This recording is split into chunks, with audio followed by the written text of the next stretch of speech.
Hello dear students.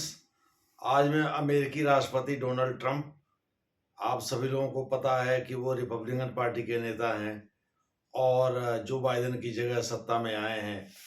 अभी पिछले 20 जनवरी को उन्होंने पदभार ग्रहण किया है और उक्रेन के राष्ट्रपति वोलोदोमिर जेलेंस्की, जो कि इसके पहले वो एक विदूषक थे, यानी लोगों को टेलीविजन पर आकर हंसाने का काम करते थे। उनको चेतावनी देते हुए डोनाल्ड ट्रंप ने कुछ बातें कही हैं, उसकी हम चर्चा करेंगे। सबसे पहले हम लोग इसी पर चर्चा करेंगे कि उन्होंने कहा क्या है। दरअसल उन्होंने ये कहा है कि भाई ऐसा है, रूस कभी भी यूक्रेन पर कब्जा कर सकता है। और पस्तो, जो कि व्लादिमीर पुतिन सरकार के प्रवक्ता हैं, उनका कहना है कि भाई रूस ने ऑलरेडी बहुत सारे इलाकों पर कब्जा कर रखा है और यूक्रेन पर कभी भी वो कब्जा कर सकता है। और अमेरिकी राष्ट्रपति ने कहा है भाई अमेरिका के वजह से ही, अमेरिका की सहायता की वजह से ही वोलोदिमीर जेलेंस्की इस युद्ध को इतना लंबा खींचने में कामयाब रहे हैं। अगर अमेरिका अपनी सहायता देना बंद कर दे तो जेलेंस्की का यूक्रेन कुछ ही समय में रूस के अधीन होगा। दूसरे शब्दों में उन्होंने एक प्रकार से यूक्रेन को चेतावनी दिया है कि भाई अब वक्त आ गया है कि अब वो अमेरिकी हेल्प के लिए उसकी मदद करें। दूसरे शब्दों में आप सभी लोगों को पता है कि ट्रंप साहब एक व्यापारी दृष्टिकोण रखने वाले व्यक्ति हैं और वो अमेरिका को फिर से महान बनाने, अमेरिका फर्स्ट का नारा देकर अमेरिका में आए थे। इसी वजह से उन्होंने अवैध आप्रवासियों या पनामा नहर को लेकर के, या अपने पुरानी नीति थी उनकी, भाई हम सीमा पर वॉल बनाएंगे, या अवैध आप्रवासियों के द्वारा बच्चों को जन्म दिए जाने, भले वो अमेरिका में जन्म लेते हैं, अमेरिकी नागरिक नहीं बन सकते। हालांकि इस पर 3 राज्यों की कोर्ट ने पाबंदी लगा रखी है। तो खैर अब आगे देखना है आगे क्या होता है। कल या परसों जो है अमेरिका के कोर्ट ने फिर से पाबंदी लगा दिया। आप सभी लोग पता है कि वहाँ ड्यूअल जुडिशियल सिस्टम है, यानी राज्य के जो सुप्रीम कोर्ट होते हैं वो केंद्रीय सुप्रीम कोर्ट से बिल्कुल अलग होते हैं, संघीय सुप्रीम कोर्ट से, जिसको अमेरिकन सुप्रीम कोर्ट कहते हैं। अमेरिकन सुप्रीम कोर्ट के 2 ही प्रमुख कार्य हैं, एक तो फंडामेंटल राइट्स को प्रोटेक्ट करना और दूसरा केंद्र और राज्य के झगड़ों को निपटाना, या केंद्र और राज्य के बीच अगर कोई सीमा विवाद है या कोई अन्य विवाद है तो उसका निपटारा करना। उसमें कुछ राज्य एक तरफ हो सकते हैं, संघ एक तरफ हो सकता है, राज्य और संघ के बीच का मामला हो सकता है राज्य संघ के साथ और कुछ राज्य अलग हों, हो सकता है ये पूरी तरह से सभी राज्यों और संघ के बीच का मसला हो। दूसरे शब्दों में ये तीनों संभावनाओं में से जो भी संभावना बने, उन सभी के मामले में वहाँ का केवल सुप्रीम कोर्ट ही हस्तक्षेप कर सकता है और मूल अधिकारों की रक्षा करने का भी दायित्व उसी का है। इन 2 के अलावा आपराधिक और न्यायिक वाद में, सिविल वाद में जनरली वह हस्तक्षेप नहीं करता है। वह केवल अपील में, जैसे भारत में है, अपील में जाया जा सकता है, लेकिन वो भी बहुत कम केसेज में। ज्यादातर मामले वहाँ के राज्यों के सुप्रीम कोर्ट ही निपटा देते हैं। वहाँ राज्यों में सुप्रीम कोर्ट होते हैं। भारत में एक ही सुप्रीम कोर्ट है जो दिल्ली में बैठता है, जिसको मतलब इंटीग्रेटेड सुप्रीम कोर्ट कहा जाता है। माने वह ऐसा सुप्रीम कोर्ट है जो निचली अदालतों से चले मामले को भी देख सकता है, चाहे वो दीवानी संबंधित हो, चाहे वो फौजदारी संबंधित हो, और तमाम तरह के अधिकरण यानी ट्रिब्यूनल्स के द्वारा डिसाइड किए गए फैसले को भी सुन सकता है। दूसरे शब्दों में भारत का सुप्रीम कोर्ट दुनिया के सबसे ताकतवर सुप्रीम कोर्ट में से एक माना जाता है। यानी जो अमेरिकी सुप्रीम कोर्ट करता है वो काम तो करता ही है, उसके अलावा भी बहुत सारे मामले में ये चीज़ों को देखता है, चाहे वो दीवानी संबंधित हो, चाहे वो फौजदारी संबंधित हो। अनुच्छेद 132, 133, 134, इन सभी मामलों में सुप्रीम कोर्ट के पास विशेष शक्तियां हैं और वो देख सकता है। खैर, तो डोनाल्ड ट्रंप साहब ने व्लादिमीर जेलेंस्की को क्या सुझाव दिया है, वो यही कहा है कि भाई ऐसा है, जो रेयर अर्थ मिनरल्स होते हैं, यानी दुर्लभ मृदा खनिज जो होते हैं, जिनके जो 17 खनिजों का संयोजन है, अभी हम उन 17 के बारे में बताएंगे, नाम बताएंगे। तो उनको अमेरिका को बेचे, अमेरिका को सप्लाई करे, और अमेरिका कर्जा इस प्रकार से उतारे। अमेरिका ने बहुत एहसान किया है यूक्रेन के ऊपर युद्ध के दौरान, नहीं तो रूस कभी डकार गया होता यूक्रेन को। तो इस प्रकार से अब वक्त आ गया है जब यूक्रेन अपनी वफादारी दिखाए और अमेरिका को उसका हक दिलाए। दूसरे शब्दों में, अमेरिका का जो कर्जा ऑलरेडी चढ़ा हुआ है यूक्रेन पर, उसके बदले में वह दुर्लभ मृदा खनिज उपलब्ध कराए या तत्व उपलब्ध कराए। तो ये 17 कौन कौन से खनिज होते हैं जिनसे मिलकर के दुर्लभ मृदा बनती है, मैं थोड़ा इसको पढ़ देता हूं।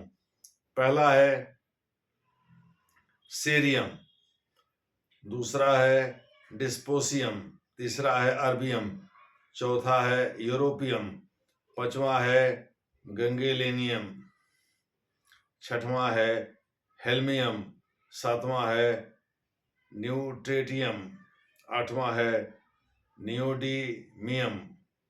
सब में डीएम या एम जिस तरह की चीजें हैं वो खनिज के लिए इस्तेमाल किया जाता है।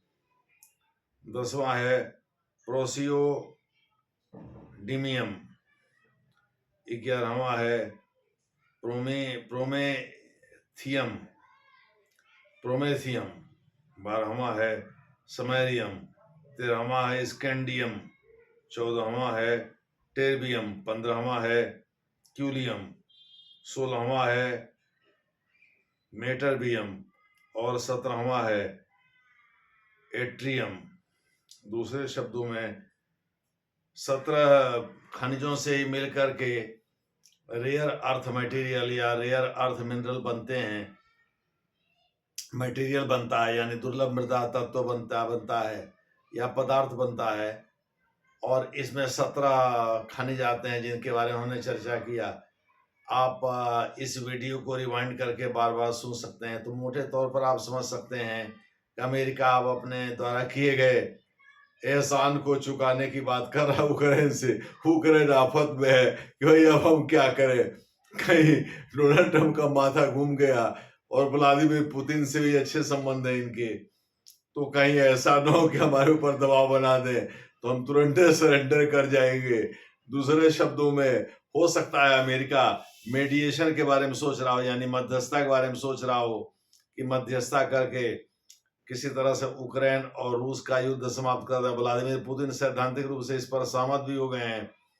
आप सभी लोग पता होगा कि फरवरी के अंतिम सप्ताह जब आ रहे थे, तो उस समय उसके शुरुआत में ही व्लादिमीर पुतिन ने संभवतः 22 फरवरी 2022 को बेलारूस में सैन्य अभ्यास करने के दौरान जो सेना इकट्ठा किया था उससे यूक्रेन पर हमला कर दिया।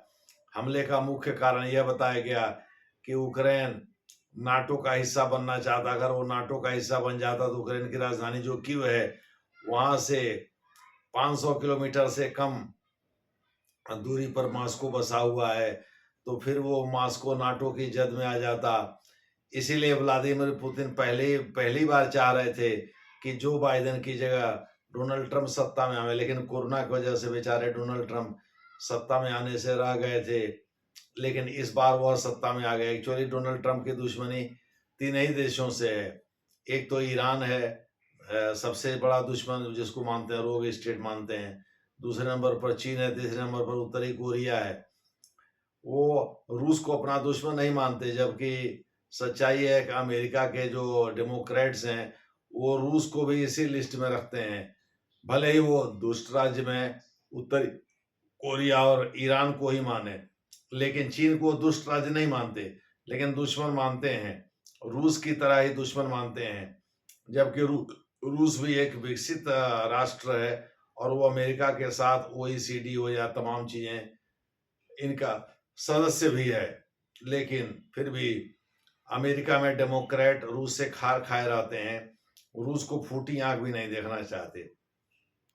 इसीलिए रूस के राष्ट्रपति व्लादिमीर पुतिन साहब, जो कि अब लंबे समय तक वहां के राष्ट्रपति रहेंगे, अब वो 2 बार लगातार रहने की बाध्यता समाप्त हो गई है संविधान संशोधन के पश्चात। तो वो चाहते भी हैं अभी भी कि डोनाल्ड ट्रम्प साहब अमेरिका में रहें। हालाँकि वहाँ अमेरिका में 2 बार से ज़्यादा कोई राष्ट्रपति नहीं रह सकता 22वें संविधान संशोधन अधिनियम के अनुसार। तो डोनाल्ड ट्रम्प साहब की आखिरी पारी है, लेकिन आखिरी पारी में भी वो कुछ खुराफात करना चाहते हैं और उसमें यूक्रेन पर दबाव बनाना एक तरह से शामिल है। इसी प्रकार से उन्होंने हमास को भी हिदायत दिया, हड़काया है कि भाई हमास सारे बंधकों को इज़राइल के छोड़े, नहीं तो इज़राइल स्वतंत्र है एक्शन करने के लिए। उन्होंने इनडायरेक्टली सऊदी अरेबिया से भी कहा है कि भाई वो इज़राइल से मिलकर के रहे, चूँकि वो सऊदी अरेबिया और इज़राइल के बीच चाहते हैं अब्राहम समझौते का एक रूप सामने आए, जो कि उन्होंने पहले कार्यकाल के दौरान यूएई के साथ किया था। तो डोनाल्ड ट्रम्प साहब 2 मोर्चों पर काम कर रहे हैं। एक तो विश्व में स्थिरता लाने की कोशिश कर, उनका मानना है कि भाई बिना नाम लिए कहते हैं कि भाई उनके प्रीडिसेसर यानी पूर्वगामी उन्होंने जो खुराफात किया वो ये नहीं करना चाहते। और दूसरा ये कि चाहते हैं कि भाई हर चीज़ को कारोबार के नज़रिए से देखा जाए। दूसरे शब्दों में अमेरिका में हर आदमी के पॉकेट में पैसा पहुंचाना उनकी उनकी प्राथमिकता है और उसी के लिए वो काम कर रहे हैं। इसलिए उन्होंने अब यूक्रेन को हड़काया है, कहा है भैया भविष्य में सारी सहायता अमेरिका बंद कर देगा अगर उन्होंने अर्थ मटेरियल नहीं दिया, और रूस भी यूक्रेन पर कब्जा कर लेगा। दूसरे शब्दों में डोनाल्ड ट्रम्प साहब जो है यूक्रेन के राष्ट्रपति वोलोदिमीर ज़ेलेंस्की को हड़का रहे हैं एक प्रकार से। और देखना है अब आगे क्या होता है, जैसा होगा वैसा आपसे डिस्कस किया जाएगा।